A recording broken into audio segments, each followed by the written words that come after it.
Before we start, just a quick reminder to hit that subscribe button. Only 2% are subscribed. At 1,000 subscribers, I'll be posting a special video. The chain bites the door as a fist slams again. I brace the handle with my forearm. I am Mara, 29. Another hit rattles the screws from the frame. If it snaps, I have nowhere to run. Open up, his voice pushes through the wood. My father never knocks twice, yet here he is. Keys scrape the lock like a threat. I slide my phone to record just in case. I'm not opening, my mouth feels dry. Silence answers, then a tired breath. A folded paper slides under the door. Ink bleeds my name in heavy letters. I nudge the paper with my foot. Clinic header, date from last week. The word procedure sits alone loud. My stomach pulls tight like a knot. Where did you get this? I keep my voice even. Footsteps shift in the hall, measured. Something bumps the wall near the stairs. Someone else is waiting outside my door. Everyone knows, he says through his teeth. Not everyone, I answer slower. A pause, then a whisper near him. My brother's out there, breathing small. My phone erupts with the family chat. Names stack like falling blocks. Y floods the screen until it blurs. I turn the volume down, not off. Come downstairs, his knuckles rest on the door. The pastor is in the car. Heat rise hits my throat, then cools. They did not come to listen. I unhook the chain one notch. The gap shows an eye that looks older. He tries to see past me to everything. I hold the edge and block the angle. You don't want a crowd in this hallway. Someone shifts again near the stairs. A camera lens winks in the banister. I angle my body to hide my face. My screen lights with Mom's call. I hit speaker and set it on the shoe rack. Come home now, her breath hitches. The word home cracks on the last note. Not like this, I stand square to the gap. You can talk without trapping me. Dad's jaw tightens, then loosens. He is counting moves like a chess player. Then come to the car, his voice steadies. My brother mutters something about prayer. Metal clicks like a lighter that won't catch. Pressure builds behind my teeth hard. We're not doing a scene, I hold the frame. You brought one, I add softer. Down the hall, a door opens halfway. A neighbor watches with careful eyes. Dad leans closer, shadowing the gap. You've made a grave mistake. The words land heavy, then hang. I hear the next step forming in him. Backups, I tell him low. My hand finds the chain with 2 fingers. I could open or I could lock forever. Either path costs me tonight. He steps away by an inch. Shoes scuff behind him, impatient. The paper on the floor curls at the corner. I refuse to pick it up. We talk at your table, not now. I give them a place because control buys minutes. We will come tonight, he answers after a beat. The hallway hum turns colder like warning. I hook the chain and shut the deadbolt. Silence doesn't last because silence never lasts. The group chat pings once, then explodes again. One message pins itself over the rest. We're on our way back tonight, repent while there's time. My thumb shakes over the keyboard, then stops. I delete what I want to throw like a rock. I type 3 words instead and hit send. Not coming downstairs. 3 dots appear, then vanish, then return. A car horn bleats outside, short and sharp. Someone knocks once more, softer than before. I breathe once through my nose, steady. This is the moment that breaks the day. I gather my ID and slide it in a pocket. I will meet them on ground I choose. I choose the lobby because cameras watch everything. I buzz the desk and nod toward the screen. If anyone touches me, call the police. The guard lifts a brow and keeps his finger near the phone. The elevator opens and my brother steps out first. He scans the corners like he expects backup. Dad follows with careful strides and a braced jaw. They stop when they spot the red recording light. We talk standing up, my hands stay visible. No surprises, no scripture, no crowds. Dad glances at the guard and reins in his temper. My brother pockets his keys and swallows words. You brought a receipt to my home. I tilt my head toward the hallway. That ends now, return anything else you copied. My brother shrugs like the air got heavy. There are no copies, he scratches his wrist. Then unlock your phone and show me. He hesitates long enough to answer me anyway. His screen stays dark while his eyes flicker. Dad steps closer and I raise a palm. The guard shifts his chair an inch forward. I'm not here to hurt you, Dad murmurs. Good, I reply, because I'm not here to bend. Mom's name lights my phone again. I thumb the call to speaker and set it down. Where are you? She asks with clipped breath. In view, I say, and the guard coughs once. We need you at the house, her voice thins. Not safe, I answer, letting the word hang. Dad winces like I threw a pebble at his foot. He opens his mouth and closes it without sound. Then meet us at the church lot. No, I answer before she finishes. Public place with neutral walls or nothing. Silence buzzes through the speaker like a dare. I turn to my brother and hold out my hand. Device please, quick check, then we continue. He unlocks with his thumb and offers it halfway. I wait and he gives it over with a twitch. I scroll the photos in recent chats. Screenshots glow like tiny billboards. A thread with the pastor shows my name bolded. A share icon sits under the clinic bill. I tilt the screen so Dad can see. He focuses on the date and not the share. Delete the copies and unsend what you can. My brother stares at the floor like it might help. Do it now, I push the phone back to him. He moves his thumb fast and breathes through his nose. One by one, the images vanish from the thread. The sent notice remains like a scar. I open my bag and pull a folded form. Here are my boundaries for tonight. I read each line with a steady cadence. 3 ears take the words without blinking. No recording without consent, I pause. No visitors I did not agree to. No ambush confessions or prayer circles. If broken, I leave, no second chances. Dad nods once and presses his tongue to his teeth. I can agree to ground rules, he says quieter. My brother watches the guard like he expects interference. I add the last line and let it sit. You will apologize for the leak. Dad stiffens as if the floor shifted. My brother's shoulders hitch and then sag. He meets my eyes and finally owns it. I was wrong, he rubs his jaw. I wanted guidance and I panicked. You wanted control, I answer without heat. The guard looks away and pretends not to hear. Mom speaks again from the desk speaker. Come eat with us and we'll talk. 3 of us first, I say, eyes on Dad. She can join after we agree to terms. Dad studies me like he's searching for a back door. There isn't one, and he understands that. Fine, he says and rolls his shoulders once. We meet at your table in 2 hours. Wrong table, I point toward the street. Neutral diner 5 blocks away, window seat. He hates public diners and I know it. He nods anyway and checks the time. My brother pockets his phone and clears his throat. No speeches, I add as he inhales. 2 questions each and direct answers. He exhales and taps his leg in quick bursts. We ride the elevator without words. Dad stands apart and watches the numbers change. I watch the doors and count my breaths. Every floor dings like a tiny warning. In the street, wind cuts across the sidewalk. A church van crawls past and slows for a second. Dad's eyes track it then snap back to me. I hold his gaze and he looks away first. At the corner, I stop and face them square. Understand something before tonight. I chose what is mine to choose. If you aim to reverse it, you lose me. Dad flinches like the phrase bit him. My brother squeezes his fist and lets it go. Message received, Dad answers with a slow nod. He turns toward the car and does not look back. I walk the other way and keep a steady pace. At the door to the diner, I pause and check the glass. A reflection I almost recognize stares back and waits. I push in and claim the seat that faces every exit. The server approaches with a pen poised to move. Water, I say, and draw a small circle on the table. My phone buzzes with a single new text. Mom asks if I will hug her tonight. I stare at the words until they blur. I type 3 letters and delete them twice. I land on later and press send without breathing. Some promises require witnesses and bright rooms. I slide a small notebook from my bag. I write tonight's plan in short lines. 2 questions each, no bait, no tears as currency. I add 1 more line with a hard point. Leave it the first sign of a trap. I underline it until the paper thins. The pen digs a groove I can feel with my thumb. I rest my hand there and let the rules settle. I slide into the front booth by the glass. Dad enters 3 minutes later with my brother. They scan the room like hunters without rifles. I keep both hands on the table and wait. No circle tonight, I remind them before we sit. 2 questions each, clear answers, then we decide.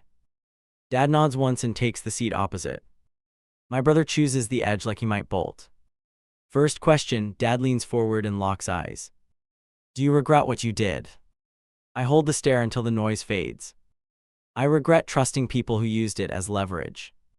He rocks back an inch and measures the reply. Second question, he says after a beat. Who pushed you toward it? No one pushed, I chose, end of that path. My brother swallows and rubs his knuckle. Can you forgive me? He asks without lifting his gaze. Not today, I answer, and his finger halts. Earn it with action, not slogans. Second for me, he adds with a tight breath. Will you come home for one night? ISH. Ache my head slowly and leave it hanging. Safety first, trust follows later if it lives. A shadow crosses the window and hesitates outside. A familiar profile lingers by the door. The pastor steps in and pretends to read a menu. Dad's jaw flickers like he bit down on a nail. Boundary broken, I say under my breath. Dad raises a palm toward the door to stall. He will not sit, Dad says with effort. He only wants to watch from a distance. Distance isn't consent, I answer without looking away. I raise my phone and point it at the ceiling. This is live to the tenant board, I bluff softly. The pastor freezes mid-step like the floor tilted. He backs out with a short nod and vanishes. I hold Dad's gaze until my pulse slows. Next breach ends the meeting, I say evenly. He presses his lips together and yields the point. Mom enters alone through the side entrance. She stops beside the booth and clutches her wrist. I asked to hug you, she whispers with wet eyes. Ask again after we're done, I reply without moving. She sits beside my brother and keeps quiet. Her gaze flicks to the door and back to me. I recognize the look that precedes an ambush. I keep my voice low enough to force laning. My two questions now, I count on my fingers. One, who else has that document? Dad and my brother trade a glance that burns. Mom closes her eyes and exhales like she's drowning. The deacon saw it, Dad answers with a rough tone. A few cousins too, my brother adds with a wince. Because you handed it around, I say without heat. The words land and stay like weights. 2, has anyone contacted my employer? Silence clamps down hard and absolute. Mom grips the edge and fails to hide the tremor. My brother stares at the syrup bottle like it can speak. Dad drags a breath through his nose and stalls. Then he nods once like he swallowed a tack. The pastor offered to intervene with your work. Intervene means threaten, I fire back across the table. I pull a card from my wallet and slide it over. Attorney on retainer, I say with a steady mouth. Defamation triggers letters you will not like. Dad reads the name and looks older for a second. We did not want war, Mom whispers, eyes shining. Then stop laying mines under my life, I answer. You want prayer, not power plays. She wipes her cheek and stares at our hands. A server approaches and pauses at our tension. Water for the table, I request without breaking eye contact. They nod and vanish like they know better. We sit with the heat between us like a live wire. Dad clears his throat and glances at my brother. He reaches into his jacket and hesitates mid-motion. I lift a palm and speak before he moves further. No papers, no surprises, we agreed. He places a flat envelope on the laminate anyway. I wrote you a letter, he murmurs, almost human. It states how we proceed without more damage. My spine tightens because that word hides knives. Read it aloud, I tell him, voice steady. He opens the flap and removes a single sheet. He reads in short clips like the words taste bad. Family discipline, limited contact, public repentance requested. Mom flinches at the last part and whispers no. I watch my brother for any sign of revolt. He shrinks and then lifts his head with effort. That is not love, he says, and it lands hard. You ask for terms, Dad mutters while folding the page. I am laying them out so we can fix this. I slide my notebook over and tap the final line. Leave it the first sign of a trap. This is not a trap, Dad protests with a faint glare. It reads like a verdict, I counter with calm steel. We negotiate or we part for a very long time. The air tightens around the word long. The server returns with glasses and quick hands. They set them down and retreat without hovering. Mom reaches for mine and stops halfway. Her fingers curl back like they touched heat. New proposal, I say before the window becomes a mirror. No more third parties, no calls to my work. A full apology sent to everyone who saw the file. After that, we meet Grandma alone for coffee. Dad rubs his temple and looks at the street. Cars pass and throw moving reflections on our table. I can do the apology, he says after a pause. Grandma is frail and wants peace without drama. Then you clear the path for that peace, I answer. You tell the flock you overreached and you are done. You keep my medical life out of your sermons forever. He closes his eyes like the light hurts. Mom's hand lands on his sleeve without a word. My brother takes his phone and opens messages. He types a line and stops with his thumb in the air. He shows me the draft like a white flag. I send the screenshots without thought. I violated her privacy and caused harm. I am asking you to delete them and not discuss her choices. My throat tightens because the tone is finally clean. Send it, I say, and he presses the screen. The message flies and he exhales like he surfaced. Dad watches the little arrow disappear into the thread. He looks at me and nods, small but real. A shadow slides over the window again and pauses. The pastor stands outside with a phone to his ear. He mouths a line that reads like a threat. I grab my purse and start to rise. No, Dad says quickly with a raised palm. He turns toward the door with sudden force. He walks out and confronts the shape on the sidewalk. Voices rise and cut through glass like thin knives. My brother shifts beside me and finds his courage. He moves to the door and plants himself between them. Mom stays seated and murmurs a tight prayer. I stand ready to call the number on the card. Outside, the pastor throws a last look and retreats. Dad watches him leave with his hands in fists.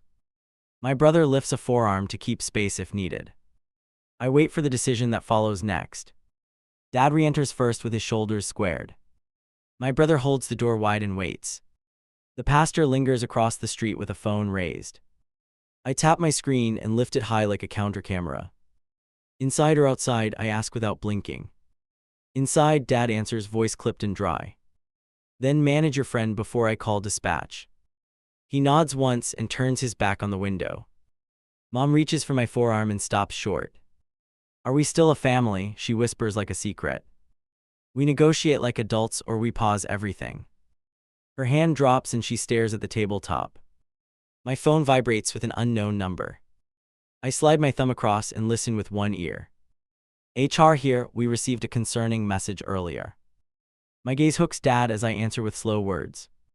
I'm at lunch and safe, please email any complaint. Already sent, the voice replies before clicking off. I place the phone face up and breathe through the spike. Someone jumped faster than we planned tonight. Which of you contacted my work? I ask evenly. No one moves for a count of 4.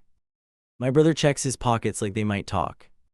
Dad studies the condensation on his glass too long. The door opens and a cousin steps halfway inside. She spots me and freezes like a deer at a fence. Her thumb hovers above record and then drops. She backs out while avoiding my eyes. New rule, I say to the room, not the cousin. Anyone who broadcasts me loses access for a year. Dad massages his temple and nods in tight circles. He knows the range of that blast radius. Mom breaks the tension by sliding a folded napkin over. Grandma wants tea with you tonight, she whispers. Just the 3 of us at her place. My spine eases a fraction then tightens again. I will meet her, condition documented now, I answer. No clergy, no cousins, no surprise neighbors. Dad taps the envelope edge and exhales slow. He understands I am writing the agenda. My brother clears his throat and forces words out. I sent the apology to every group I manage. He glances toward the street and adds another piece. I left the men's chat and blocked the pastor. Good start, I think, then the door swings again. The pastor steps inside with a fake smile. He holds a paper high like a badge. Community concern letter, he announces to the room. Dad stands so quickly the booth trembles. Leave now, he growls with his hands open. My brother shifts between them like a gate. The letter flutters and nearly hits my shoe. I pick it up with 2 fingers and scan. Phrases jump out: moral duty, public witness, corrective love. No signature worth anything. G appears at the bottom. I tear it once down the center and set it aside. Final warning, I say to the interloper without raising volume. Your face is on our security feed from earlier. He blanches and looks to Dad for a rescue. Dad turns away and stares out at traffic instead. The pastor exits with a muttered prayer that sounds like a curse. I watch until he turns the corner and vanishes. Mom wipes at nothing and keeps her jaw tight. We all feel the shift and brace for the next piece. I pull my notebook and place it between us. This is my plan for the evening, I say calmly. Tea with Grandma for 1 hour, then I go home. No second location, no caravan, no more tests. Dad studies me, then the door, then me again. Agreed, he says after a long swallow. We will keep everyone else away from that house. My brother nods in rhythm like he is locking it in. A ping flashes across my screen with the HR email. I open it and turn the device for them to read. An anonymous caller reported moral concerns about your conduct. I tilt the screen back and let the word anonymous burn. Not anonymous anymore, my brother blurts with sudden heat. He grips his phone like it offended him. I recognize the phrasing in that line. Deacon Mark wrote it with the pastor listening. Dad closes his eyes only for a heartbeat. When they open, something stubborn has softened. I will call the deacon and retract everything. He fumbles for his contacts like the numbers might bite. Use my words, I tell him, calm but firm. Personal boundaries breached, medical privacy invaded, cease contact. He repeats the line and dials with a steady thumb. The ringtone stretches while we hold our breath. Mark, this ends now, he says once connected. He delivers the phrase exactly as scripted. A pause, then a pained nod I rarely see. Yes, I understand the fallout, he adds before hanging up. The server returns and checks our faces. Do you still want water? They ask with a small smile. Yes, I answer, glad for the ordinary rhythm. The glasses arrive and the table feels less like a trap. Mom leans in with an ask that almost shakes. Will you walk me to Grandma's door? Only after you text the group to stay away. She types a message and shows the proof with trembling fingers. My phone buzzes again with a cousin's reply. Understood, we will give space, the line reads. A second cousin adds a thumbs up and nothing more. A tiny but real door opens inside my chest. I stand and the men stand with me. We settle the bill with quiet motions and no drama. I pocket the torn letter halves for later use. Evidence matters when memory gets contested. Outside, the sidewalk carries voices from the parked van. I catch the pastor's pitch and then a sharper tone. Dad walks straight toward the open window. I hold back and watch his shoulders rise. Not tonight, he tells the shadows inside the van. He holds the line without looking for applause. A door clicks and the engine coughs to life. The van rolls away with a frustrated chirp. We head toward the busier block in close formation. Mom's hand brushes mine and then retreats. I let it return and do not move away. Trust needs action more than speeches tonight. Halfway down the street, my phone lights again. HR followed up with a protective note for my file. No action taken, caller warned about harassment policies. I show the screen to my brother and watch relief hit. Dad slows near the corner and turns to face me. I will meet you at Grandma's and sit in silence. Good, I answer, you listen and you learn. He accepts the terms like a man trading armor for breath. We separate at the crosswalk with a short nod. Mom and my brother keep pace beside me. The air buzzes with unresolved energy and a thin hope. I know the hardest hour waits 3 streets away. Grandma opens before we knock twice. She grips my hand and pulls us inside fast. Phones on the table, she orders with unexpected steel. A single click from the door deadbolt seals the moment. We keep this brief and clean, I start. No visitors, no preaching, no twists from outside. Grandma points to the sofa and sits across from us. My pulse evens, then spikes at the first vibration. The screen shows a new blast from the church board. Grandma snatches it and flips the device screen down. No noise, she warns, then looks at Dad hard. Your house is loud, mine is not. I came to listen, Dad answers without posture. You came to choose, Grandma corrects with a low voice. Choose quiet or choose a crowd around her life. He presses his tongue to his molars and holds still. Mom reaches for me and stops, then tries again. May I hold your hand for 1 minute? I let her and keep my spine straight. Her fingers tremble like something unclenching. Agenda, I say, pulling us forward. 3 items: privacy statement, work interference, future contact. Grandma nods once and opens a small knot. E-book. She writes each word like a contract line. First, privacy, I continue with steady breath. No more sharing medical details with anyone, ever. Grandma slides a pen toward Dad and waits. Put your name under that sentence. He signs without wobble, then looks up. I will announce it to the board tonight. Not enough, Grandma counters with no delay. You step down for one season and regain trust. The request lands heavy and true. His jaw shifts, then holds neutral like training wheels. I resign from the board for 3 months. Grandma writes the phrase and circles it twice. Second, work interference, I say with clipped words. No calls, no hints, no coded gossip. Mom pulls her phone and opens the family chat. Draft the apology, Grandma instructs, eyes never leaving her. I dictate the exact line to send. I violated her boundaries, delete any messages about her. Mom types, shows me, and presses send. 3 red receipts pop like tiny flares. A knock rattles the door with a short rhythm. Grandma's gaze cuts through wood like a blade. Nobody comes in, she warns the space itself. The knock repeats, urgent and shallow. Dad rises 2 inches, then sits back down. No contact was clear, I remind him crisply. Grandma strides to the door without a sound. Wrong address, she calls, and the hall goes quiet.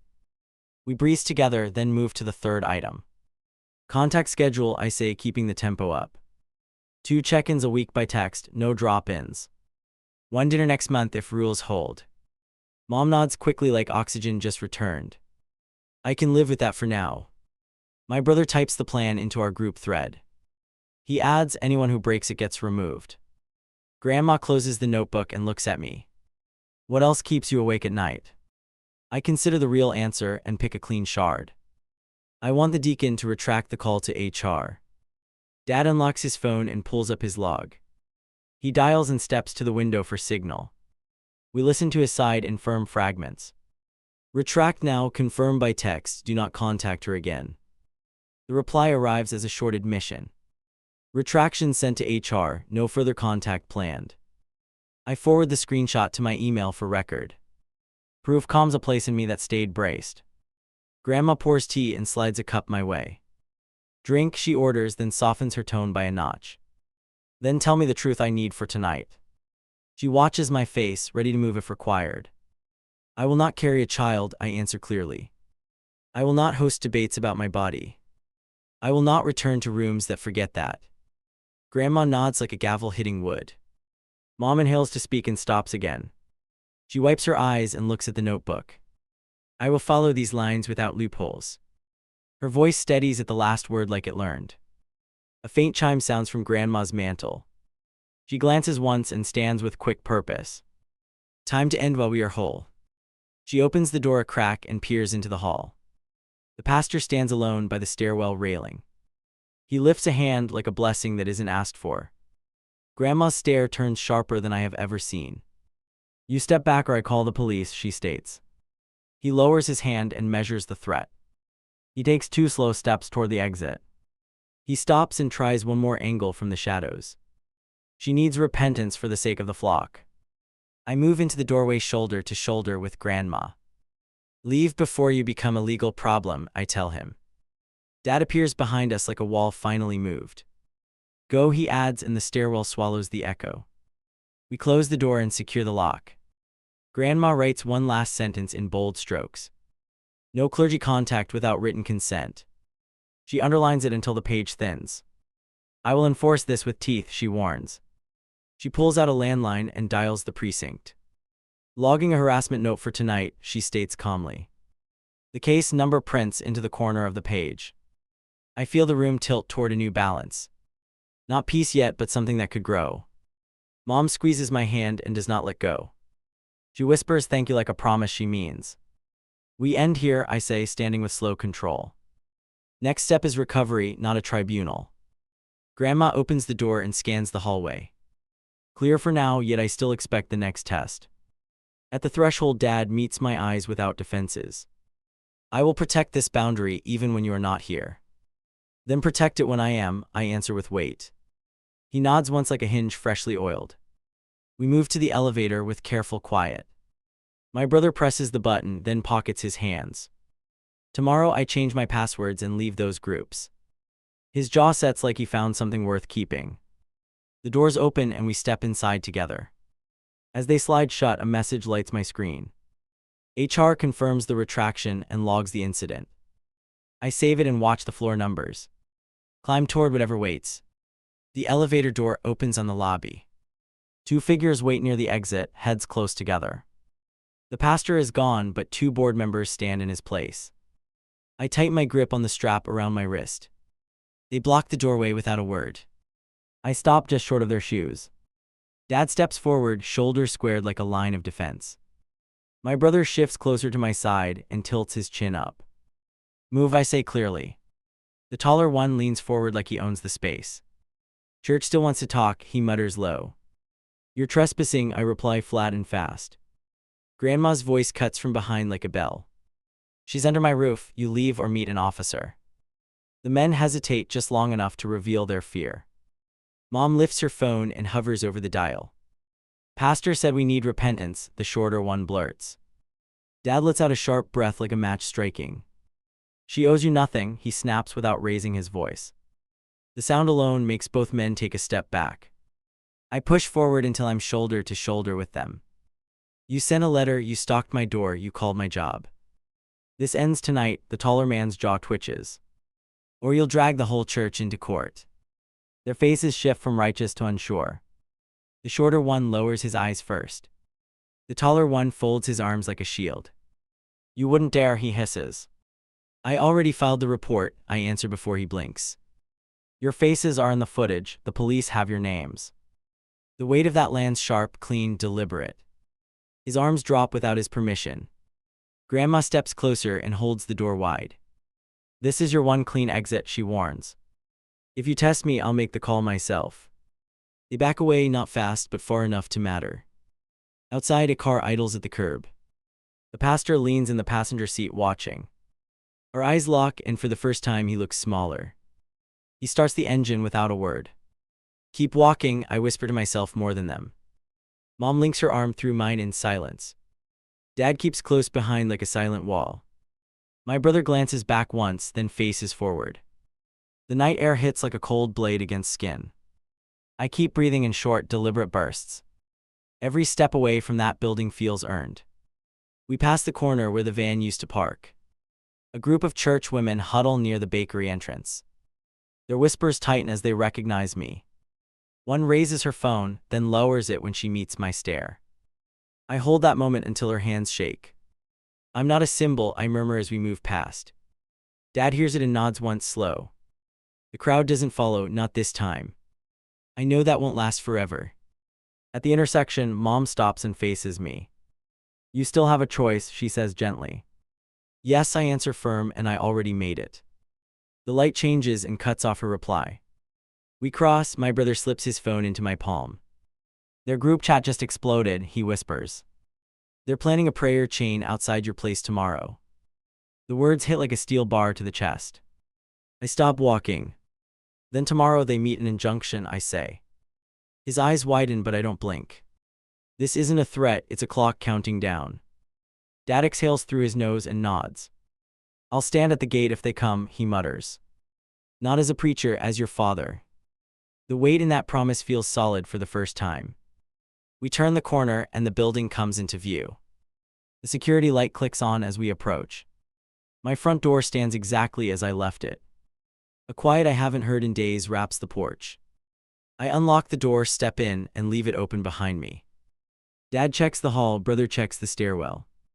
Mom lingers at the threshold, unsure if she belongs inside. I wait until she steps across and lets the silence hold. I'm filing for a restraining order tomorrow, I say. Grandma's voice answers through the speaker by the door. Do it early, I already have the officer's card. Even from a distance, her resolve cuts clean. Mom sits down without looking at anyone.